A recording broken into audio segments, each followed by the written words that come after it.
It's 50 days before the UPCAT. Nag-review ka na ba? Ano, tara? I am thinking of a number.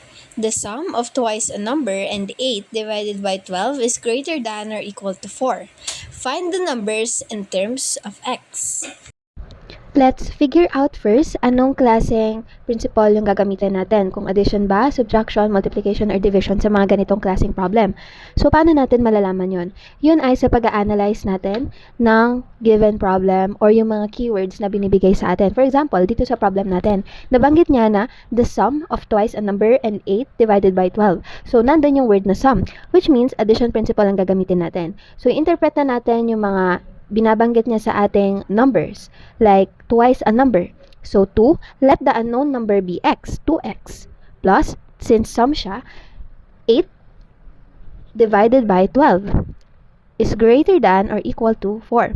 Ayan, 'di ba mas madali? Kasi meron na tayong full equation at mas madali na nating masosolve si x. Pero, sa mga ganito, maraming nalilito kasi meron tayong inequality signs, like the greater than or equal to. Pag ganito, pwede natin siyang i-treat muna as equal sign para hindi tayo masyadong ma-overwhelm. 2x plus 8 over 12 equals 4. So, tanggalin muna natin yung denominator na 12 by multiplying 12 both sides. 2x plus 8 na lang yung matitira sa left side. Tapos, 4 times 12 ay 48. 2x, transpose natin si positive 8. 48 minus 8, since nagkaroon ng transposition, magiging negative na si positive 8. 2x equals 48 minus 8 is 40.